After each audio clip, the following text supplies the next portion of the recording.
Hello everyone, welcome to the Safe Dating Workshop. I'm Arby Kelly and we are going to get started so that you can master the art of attraction while stopping, identifying, avoiding, escaping predatory behavior. Now the reason I created this workshop was when I was dating and I was looking for a man like my husband, it was really frustrating because growing up, my parents thought I was a little autistic, so I had a really hard time with social cues, with reading people, with coming across as fun and interesting instead of weird and aggressive. So when I got to the point where I was able to be friends with people, the next step for me was dating, because I really, really wanted to find someone to spend the rest of my life with. But I didn't really know how to relate really well in a flirtatious way. I didn't really know how to show someone I was interested. And even more than that, I'd had a friend who was raped when I was growing up. And so I had done a lot of research about predators, predatory behavior. And it was really hard for me to trust people, especially if, like, in a date, often you go off in a somewhat isolated area where it's just you and the other person to get to know each other. And knowing what I did about date rape, predators, etc., it was really hard for me to trust that. So the years passed. Practice makes perfect. I met and eventually married my husband, and I was formally certified as a communications expert. And that's when I was looking for workshops that I could provide to people at a really low cost that could help them, this is one that was really near and dear to my heart. That I thought, you know what, if more women knew how to identify predators and get away from them, if more women knew how to feel confident and attractive when they're flirting, that would help a lot of people. So that's what we're going to talk about, really just skim over in this workshop today. So safe dating, it's not just saying, oh, date and be safe. It actually stands for something. S.A.F.E. The first is strategy. Do you know exactly what you're looking for in a partner? And when I broke down what it was, when I first met my husband, I knew almost right away that he was special and that I should keep an eye on him. And as our relationship progressed, we started off, I was the one doing all the work. He thought I was lesbian when we first met. My hair was actually shorter than this. And we started off just as classmates, and we didn't know each other, didn't have any reason to talk, but I saw him and I thought he was cute. And the reason we are married now is because I pursued him then. And the reason I pursued him then is because I knew what I was looking for in a partner. And subconsciously, when I looked at him, I saw that. And so strategy, knowing what you're looking for, knowing where you're likely to find that person, and having an initial plan of how you want that to go is really the foundational part of a safe dating strategy. Then there's attraction. And this is something that was really hard for me. In fact, when I was formally certified, we had a section all just on the body language of romance and attraction. And it was so eye-opening because I didn't know how to flirt with people. I didn't know how to flirt without coming across as creepy and scaring people away. So in high school, I'd studied a lot of body language books, and I'd learned a lot of techniques for building rapport. But there's a difference between studying something in a book and using it in real life.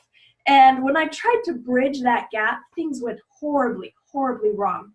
And so there are several people I can think of just off the top of my head where I tried to flirt with them and they basically ran away. So attraction, knowing how to flirt, knowing how to show attraction, knowing how to show interest, availability, and being able to read it in others is crucial when it comes to dating and finding your person. And something that was really hard for me then is that men and women flirt differently. And that may seem obvious to you, but that was like mind-blowing to me. And we will talk about that a little bit more when we get to that section. And then flags, red flags specifically. So it's normal to see nerves and nervousness on a first date. but sometimes nerves can be covering for something else. Sometimes what looks like nervousness, sometimes what looks like nervousness is in fact lying. And sometimes someone who seems confident and charming is actually manipulating you and is trying to get you into a position where they can take advantage. And that is why it's so important to know the red flags. And when you know the red flags, you can pay attention when you see them, which leads us to E, exit or expectations. So if you see a red flag, that usually means you need to find an exit. And if you've never thought about, oh, how am I going to escape this date if it goes badly?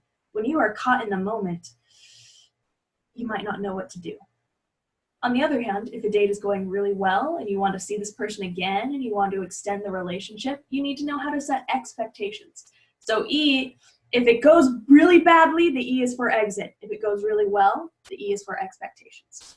So these are what we are going to skim over really in brief in this workshop today so that you can start thinking about which one you need to strengthen and which one you're already excellent at. So strategy, just some things you might be dealing with this if your weakness is strategy. If you never meet a man or a woman you'd like to date, wait, this is safe dating for women. I can just talk to women. All right. So if you've never met your ideal guy at the places where you normally hang out, you've got a strategy problem.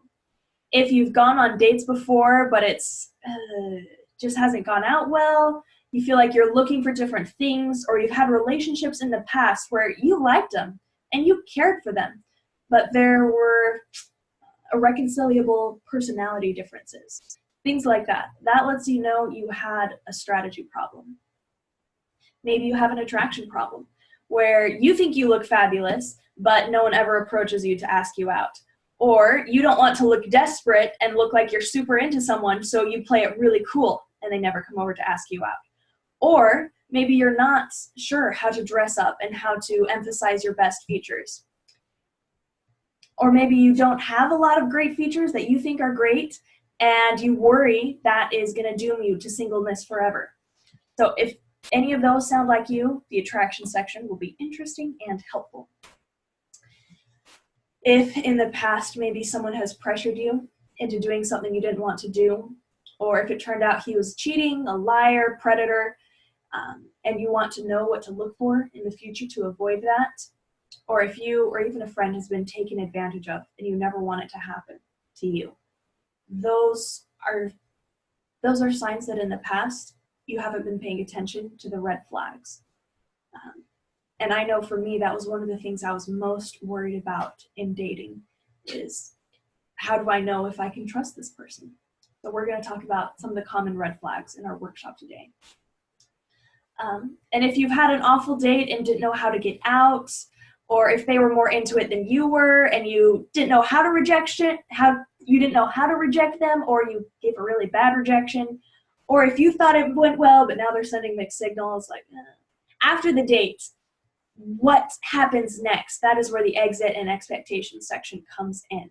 So if you can master the safe dating method, you will feel attractive, confident, and safe when you're dating. That's the goal here. So we are going to start off with strategy. Let me make sure we are recording here. We are still recording. Good. Want to double check because I didn't last time and that was awful. All right. Strategy. Let me tell you my strategy story.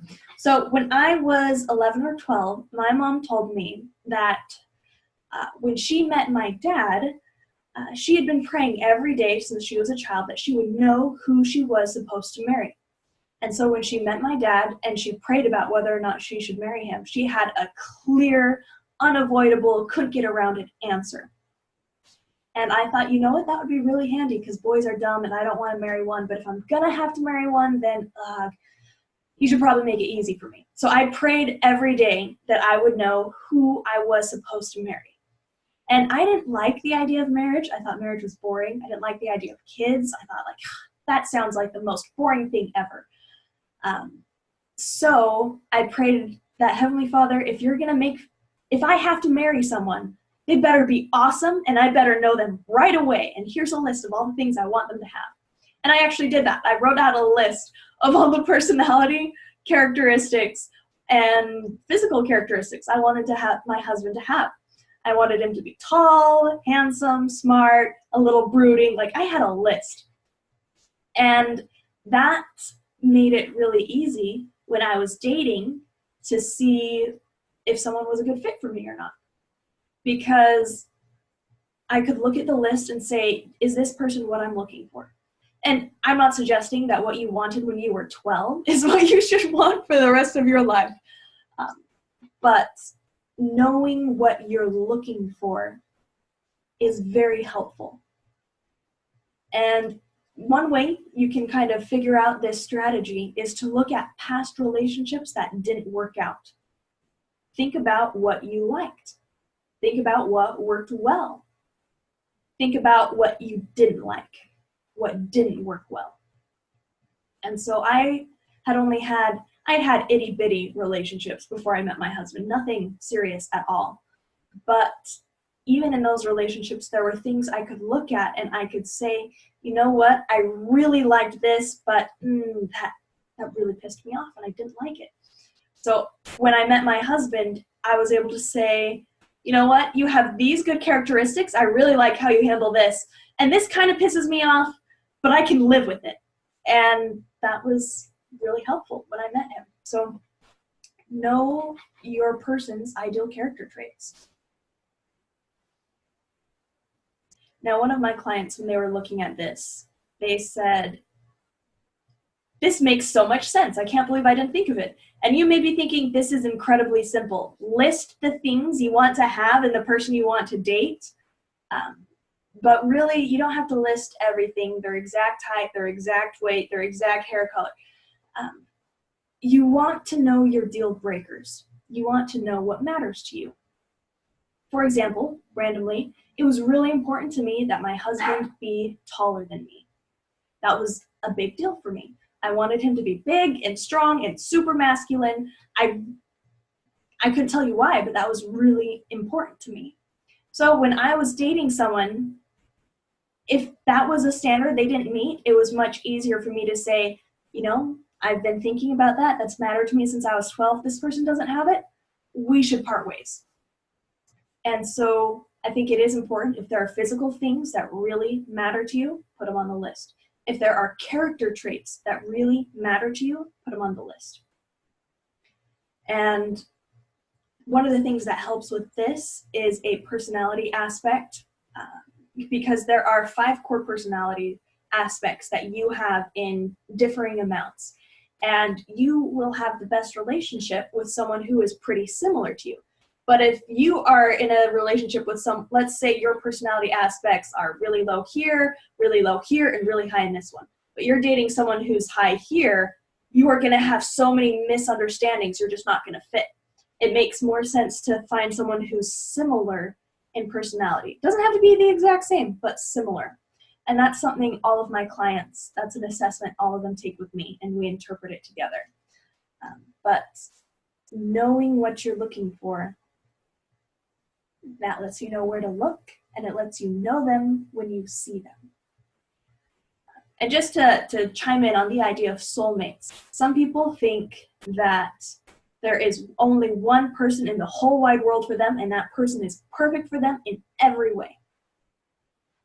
I think there are a lot of people in this world who would be a very good fit with you, and that you could be, I think, any 2 people who were committed to working it out and who were determined to cooperate and to solve their problems, any 2 people ever could have a good marriage. I truly believe that. But most people, it's a little harder for us to put the marriage above all else. So it is helpful to have someone who is similar in personality to you. Anyway, my dog's woofing in the background. Come here, Snags. Come here. Snags. Good boy. Little troublemakers. Too cute for their own good. All right, let's move on to attraction. Now, attraction is tricky. And attraction is not nearly as tricky as you think it is. So there are two things going on when it comes to flirtation. So one thing that gets people, both men and women, into a lot of trouble for very different reasons is that there is a huge overlap between friendliness and flirtation, okay? So over here are behaviors that are really clearly, obviously romantic. And over here are behaviors that are very clearly, obviously only friendly. But there is a giant overlap between them of this murky gray area where it's like, could be friendly, could be flirtatious, I don't know. This area, that caused a lot of problems for me when I was dating. But this area is also a wonderful thing because it means you don't have to be obviously sending romantic signals at someone. And if you get caught and it turns out that's not how they're saying it, you can say you were just being friendly because there is a huge overlap. So I just wanted to put that out there. But let's talk about attraction. Okay.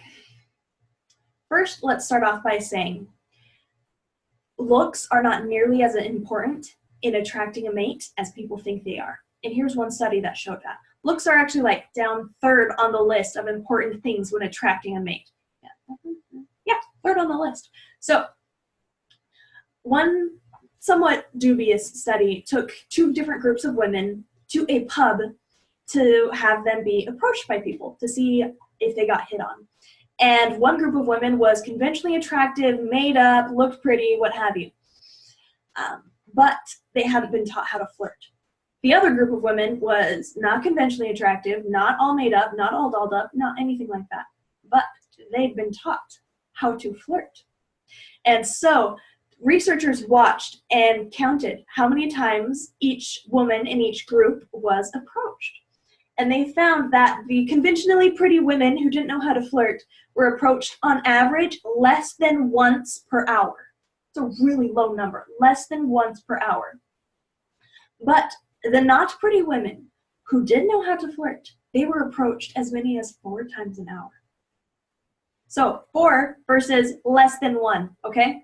That is a huge difference. And what it comes down to are the two things that are more important than physical attractiveness. First, confidence. Confidence is what people are looking for in a partner. Confidence is one of the most attractive things you can have in a partner. And you might be hearing echoes of a mother or a mentor in the past saying that, just be confident. And they were right. But confidence isn't just something you keep on the inside. Confidence is actually a body language cue that you send to people. And I'm going to demonstrate some confidence for you. So, all right, confidence. Let me angle this up so you can see me a little better. Confidence, for example, is looking people in the eye, standing up straight, and having a little space between your body and your arms. Not confidence is being afraid to look at people, maybe slumping over, and taking up smaller body language. So imagine a really cute man sitting at the bar and you think he's sexy, and he is, as you watch him further, you see he is just kind of slumped over, sad, and kind of pitiful. You're not going to think, ooh, sexy. You're going to think cute, but sad. On the other hand, if you see a guy who's taking up a little bit of space, is confidently making eye contact with you and with others, you are going to think, sexy and sexy. Sure, let's approach. So confidence is one of literally, the most important thing you need to have in any engagement that you're going on. But the second thing is where things get tricky. So let's go back to this overlap of friendliness and romantic signals. So this is where the second most important thing after confidence is availability. Availability. So in order to show availability, you need to be sending out friendly, not necessarily romantic, but friendly-ish signals. And so, for example, now that I'm married, if I am out in public where there are single people floating around, I send no availability signals. I don't send any. I refuse to look at people. I don't smile at people. I don't start conversations with random men. I'm not sending any availability signals. But when I was single and I was flirting at my husband, I would smile at him a lot. I'd make eye contact a lot. I'd send eyebrow flashes. I'd be sending availability signals that say, I see you. You are welcome to come over here. Let's talk.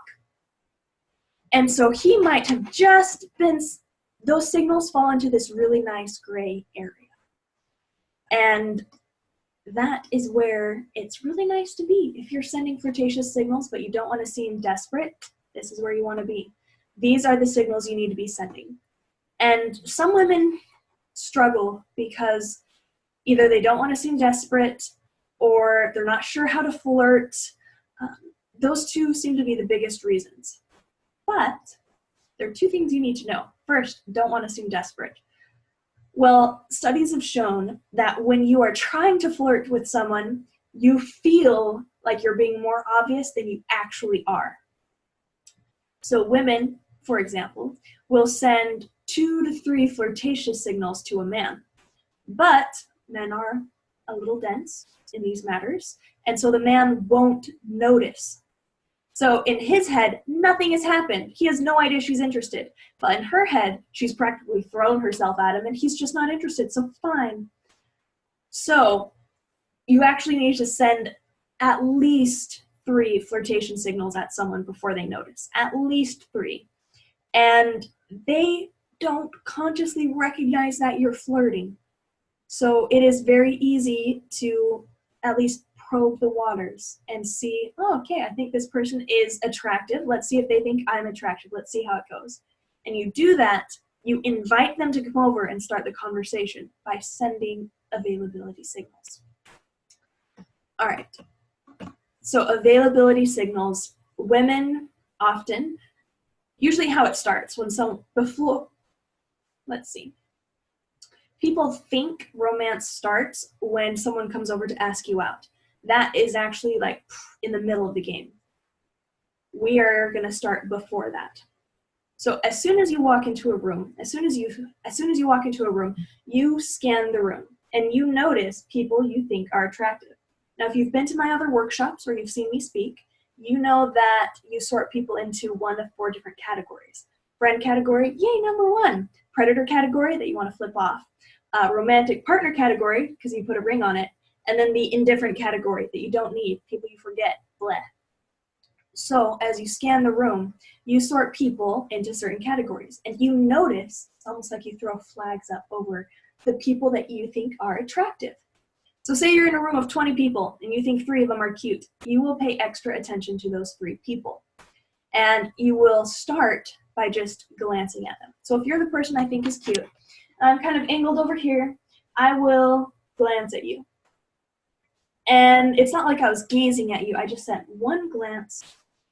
And what we've seen happen is usually people will send 1, 2, 3 glances, up to 3 glances. And if the other person has noticed and is interested, the other person will start glancing back. So we haven't even talked to each other, we're just exchanging eye glances. And so I've sent 3 glances, I should probably send 2, 3. And if I catch eye contact, what I'm going to do is I'm going to make eye contact for 1 or 2 seconds. And a good strategy for this is called cheesy eyes that I learned from Jack Schaefer, who's been on my TV show before. And that is where you want, the more eye contact you make, the more connected they feel to you. But staring too long is creepy. So you want to increase the amount of eye contact while decreasing the creepiness. And you do that by eye contact, cheesy eyes. So we're still having eye contact, but it's not, my body doesn't look like we're having eye contact, so it's less threatening eye contact, which is weird, but I've tried it and it's very interesting. So to sum up, we've had 3 basic glances. You've noticed I'm glancing at you. We lock eyes. I send a smile or an eyebrow flash or something, and then I do the cheesy eyes, and then I glance away. So we've locked eyes for like 1, maybe 2 seconds. And I'm just going to keep my eye on you. And if you are interested, you will start either angling towards me, or you will start glancing over at me, or you will send a smile, talk, send a drink, what have you. If you do any of those things, I will keep flirting with you. If you do not do those things, I will flirt with the other two people who I flagged in the room. Anyway, where was I going with that? Availabilities. Oh yes, so eye contact is the best way to start flirting with someone. And when you think about it, when you go over here, like I said, if you've been to my previous workshops or if you've seen me speak, we've talked about friend signals that we send to people. That eye contact, eyebrow flash, smile, chin nod, any of those are friend signals that we use to say, hi, I'm safe to approach, come on over. But when a man and a woman are sending them to each other, it can go into this fuzzy area. So just the fact that you are attracted to someone can take a normal, plain friend signal, that would be a plain friend signal for everyone else, and move it into this questionable area. So there is that, it's like there's that undertone of meaning, that hint of nuance and flavor that, yes, this would just be friendly for someone else, but because it's you, it sparks a possibility. So that is availability signals. Now, men will often flirt by taking up more space, fronting women, and they will man spread. And what they're doing a couple things here. When they spread their legs and face you is, one, they are sending off pheromones, so you can smell them. And we'll talk about the importance of scent in a moment. But two, they are taking up more space, so they seem more confident. And three, they're kind of showing you the package. So it's like, not that one, not that one, not that one. I'll take that one. So now let's talk about pheromones. Pheromones help us decide if someone biologically is a good fit for us. One study found, that was very interesting, found that women were less attracted to the smell of men whose DNA combined with theirs would give children with a certain disease, with like certain birth defects. So there is some strength to this theory that we are sexually attracted to people who are likely to give us strong children. Yeah, interesting. So we smell people. If you dated someone in the past where you really liked them as a person, but you hated the way they smelled, that was your brain telling you not to make babies with them.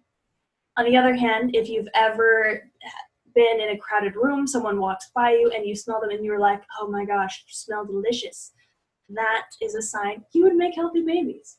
So that is one reason, if you're online dating, it's so important that you meet face to face as soon as you can, so you can rule them in or out based on their smell. Actually, if you Google sniff dating, that's a thing that's starting to happen as well, which is kind of interesting. Anyway.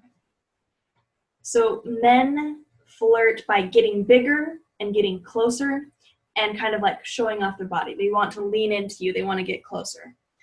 Women often flirt by getting smaller, angling at you, and there's a lot of self-touch that goes on. So women are more likely to touch themselves and be like, oh, don't you wish you could touch this? Whereas men are more likely to touch the environment and be like, oh yes, I'm a guy with a desk. Don't you always wish you'd had a guy with a desk?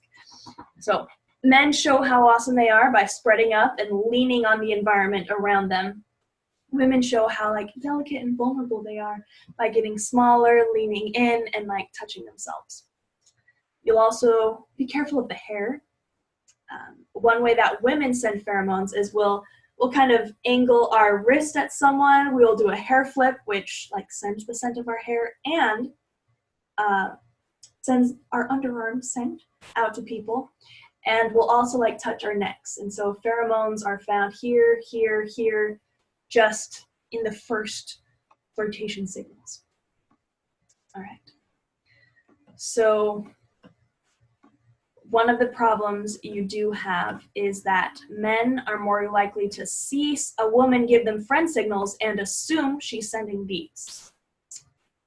That can be a problem. And so he's thinking she's sending this. She's actually been sending this. There's kind of an overlap there. So you do need to be able to make it clear if you're interested or if not, which we'll talk about that in the rejection formula, which we'll talk about a little bit later. All right, red flags. No, I'm not sure of the statute of limitations on that story, so I'm not going to tell that story. But so there was a time when I was going on a date with someone. This guy just randomly asked me out right after we met, and I was like, super flattered, yay! And then I talked to a friend who he had also asked out, and she told me that he basically asked out every girl he could, and that he was kind of creepy. And so with that priming in my head, I was really, really nervous about our upcoming date. And I was so nervous that I made sure to have a weapon with me just in case. So on the date, nothing really bad happened, but I was so nervous and I was so anxious that something would, that it was a horrible date. And so actually, I'd never done this before. I had never, ever done this before. But I wanted an excuse to leave, and I didn't feel comfortable just saying I want to go home. And so I texted a friend and had them call and pretend to be my mom and say she needed the car back. And that could have been the end of it. But this guy took it really, really personal. And so he kept calling me to ask, what did I do wrong? You're not treating me with respect? You're not giving me a chance. And he kind of badgered me. And so in this instance, the red flag hadn't really come before the date, it had come after the date. And that was when I knew I needed to learn how to turn people down and how to stand up for myself. Now later, on here, there's a recommended book, Gift of Fear by Gavin DeBecker. It's an absolute gem. Every woman ever in the world should read it. But what I learned was I needed to be able to assert myself. I needed to recognize flags up front. And I needed a strategy to deal with red flags after I'd gotten out. And so one of the red flags that came up in this story was he wouldn't take no for an answer. And it wasn't, no, I don't want to do that. It was, no, I don't want to go out with you again. He wouldn't take no for an answer. And so sometimes you have three different things going on. If someone doesn't take no for an answer, either they're oblivious, they really have no idea of the social cues. This is something I struggled with growing up. I didn't understand that people didn't always want to do what I wanted to do. So sometimes people really are just bad with social cues, and it's kind of innocuous, but mostly irritating. Sometimes people are jerks who don't really care that you don't want to do something. They kind of want to push you into doing something with them. It might not be malicious, but it's very inconsiderate. And if you let them get away with it, you have to live with that for a really long time. So sometimes people who don't take no for an answer are just jerks, and that's an early warning syndrome.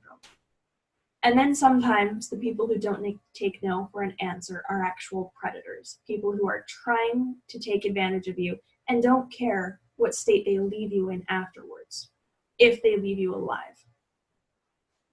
And when you draw a line in the sand, you learn a lot about a person by whether they respect it or whether they try to charge over it. Now, predators can be very, very clever in how they handle this.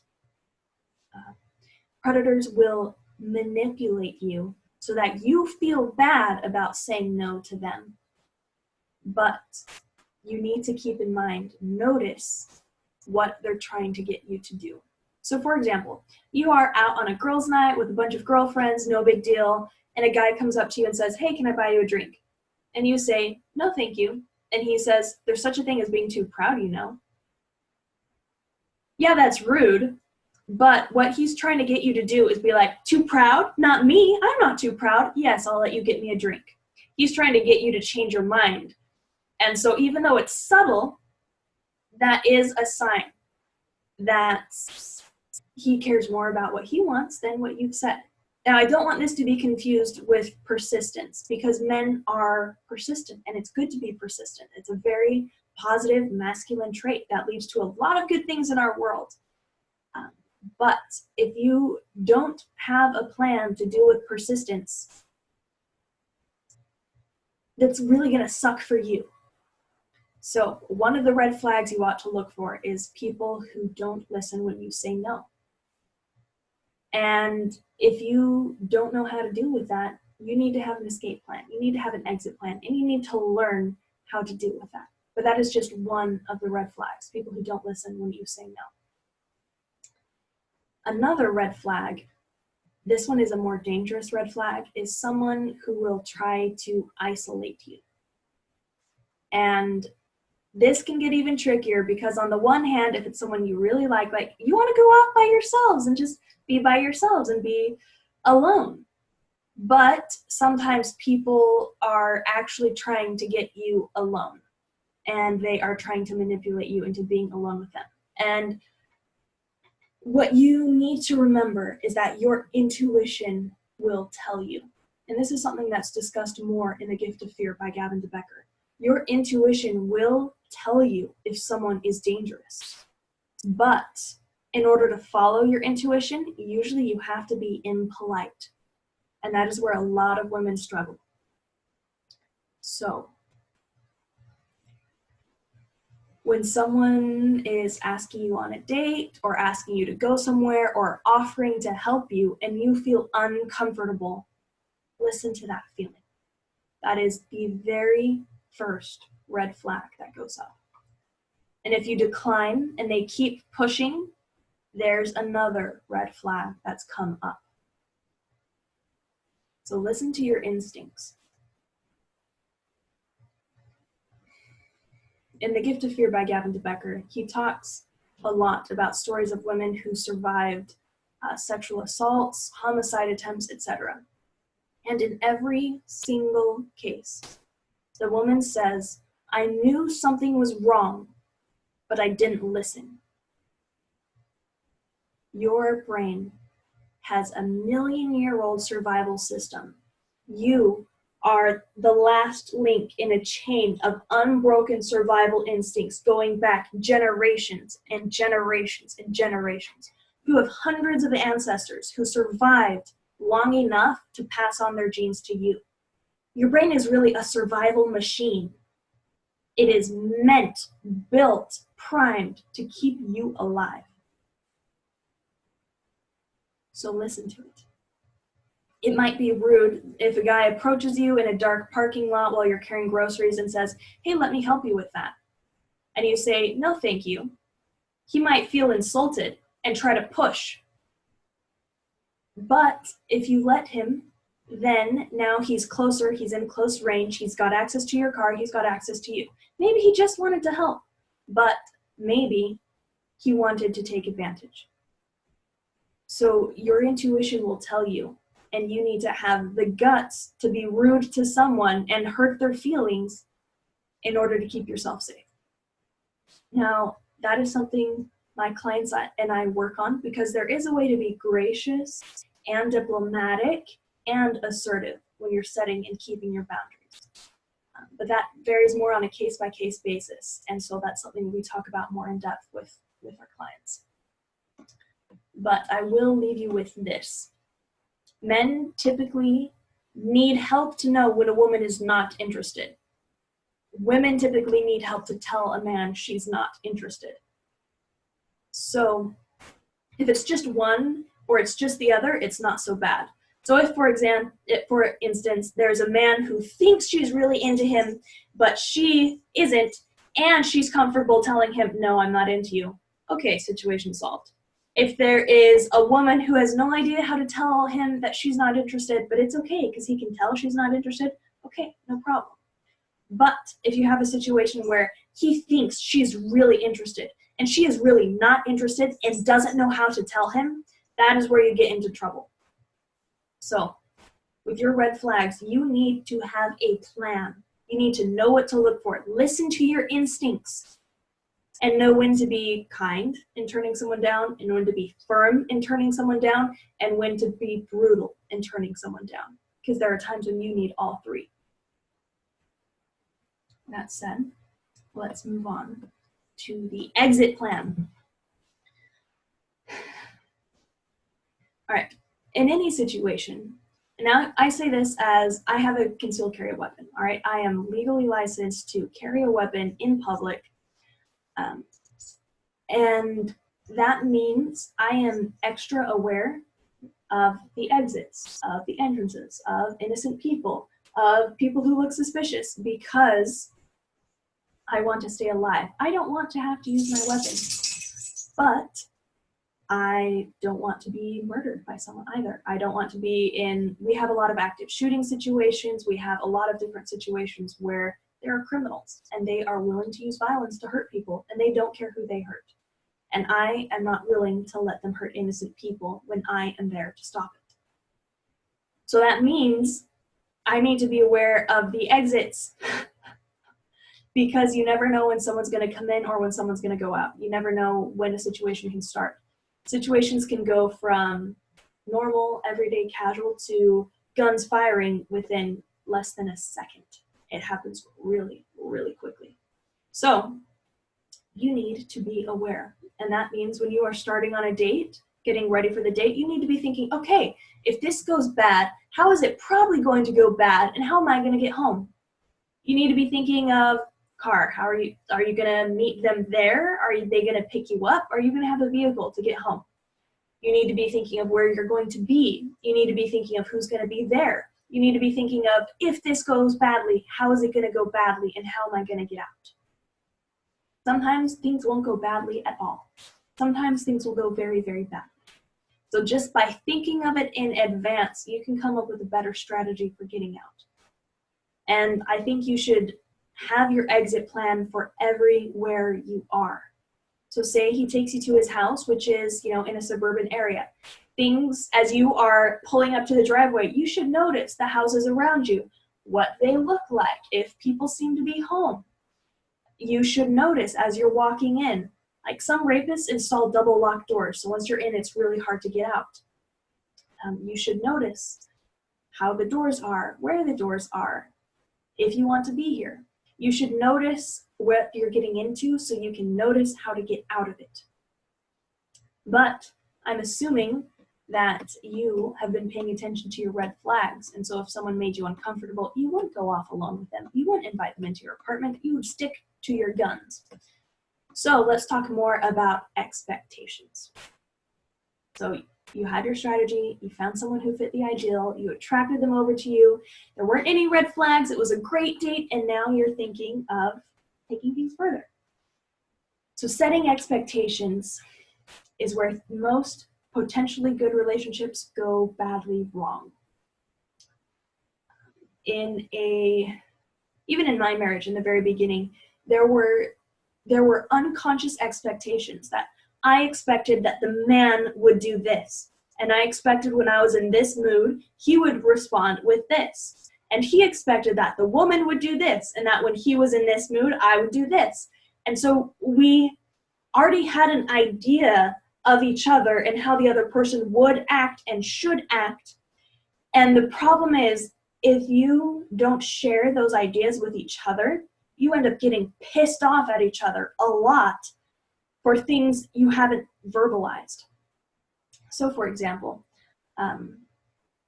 say in a marriage, I grew up where the man always took out the garbage. And in my husband's family, it was always the woman who took out the garbage. In our marriage and in our relationships, I'm going to be expecting him to take it out. And if he's not taking it out, I'm going to feel like he's not living up to my expectations. He's letting me down. He's going to be expecting me to take it out. And if I'm not taking out the garbage, he's going to feel like I'm not living up to his expectations, like I'm letting him down. So it is crucial to clearly convey to the other person what you expect to happen next. If, for example, you're dating and this guy keeps asking you out, he's asking you out every day, and you just want to meet twice a week, if you don't tell him that, he is going to think, oh, she said no to me 3 times out of the 5 times that I asked. Obviously, she's really not that interested. And so he might stop asking. When you wanted him to keep asking, you just wanted to only set aside 2 times a week. So you need to clearly convey what you want and why. And you need to listen when the other person conveys it to you. and see if that's something you can do, if you want to do, and if you will do it. So you should notice, all right, we had a good date. Do I want to keep seeing this person? Yeah or no? Yeah, I think I do. Do I want to have a relationship with this person? Or is it just, may as well spend time with you while I'm looking for someone better? You should notice what your goals are for where this is going. And finally, I think often we get into trouble of not wanting to seem too into things. And there is certain social currency in being someone who a lot of people are interested in, but you are not interested back. Like, there is some social currency in that. But in order to have a relationship, you do need to be vulnerable. You do need to be honest. And if you aren't willing to tell someone, I'm interested in you, and I think we could have a great relationship, and I'd like to see where that goes. How about you? You are going to spend a lot of time wondering if they're into you, wondering if this is exclusive or not exclusive, if this is serious or just a fling. So know your expectations. That goes way back to strategy. Know what you're looking for. Are you looking for a one-night stand or the person you're going to spend the rest of your life with? So when you get to the date and you're setting the expectations, you can say, I am looking for a forever relationship, or I am looking for someone to date for the next 2.5 months, and that's it. Let people know what you are looking for. Set your expectations so that they are honest. They know what to expect. You're far less likely to hurt and be hurt if you're honest with yourself and them about what you want. And finally, I wasn't going to get into this today, but I think it's important for you to know the rejection formula. There is a step-by-step plan that you can use to turn someone down without making you feel like a jerk, without making them feel small or like an idiot. There is a step-by-step plan that you follow in order to tell someone that, yeah, they're a great person, and no, you're not going out with them. And this is something, I came up with it on my motorcycle because I'd been doing some more studies about problems between men and women, and I was reading about it. I thought, if only there was a way that you could really just turn someone down without insulting them. And as I was driving on the motorcycle, it came to me in bits and pieces that, oh, you need this component to soothe their pride. You need this component to make sure they listen. You need this component to redirect them. And before I got to the end, I had a 5-step rejection plan that was really easy, really simple, and I could put it on a little note card to give to people in their wallets where, oh, this, and this. And the person goes, oh, okay, and goes off to handle with someone else. And so the rejection formula is something that I would like to give to you, but only if you want to learn about it. So in order to learn about the rejection formula, what you have to do is go to this website. And I will open up in the chat so you can see it. Hello. Okay, here we go. All right. bit.ly/consult/RB-free. And I'm going to type that out for you again. bit.ly/consult, capital C, RB-free. And if you follow that, it'll take you to a website where usually people pay for a consultation with me, but since you've sat through this entire workshop, you'll get in for free. And what it is, it's about a 35-minute call, and we'll talk about you, your situation, who you want to reject, and we'll build an exact step-by-step rejection formula for you so that you feel confident, you feel safe, and you feel kind. All right, everyone, thank you for watching. I used the safe dating method in real life to find the man that is my husband, that I love and that I adore. And I hope what you've learned today is something you will put to good use so that you can be as happy as I've been with him. I wish you the best of luck. And again, if you need that rejection formula, head over to bit.ly/consult RB-free. See you later.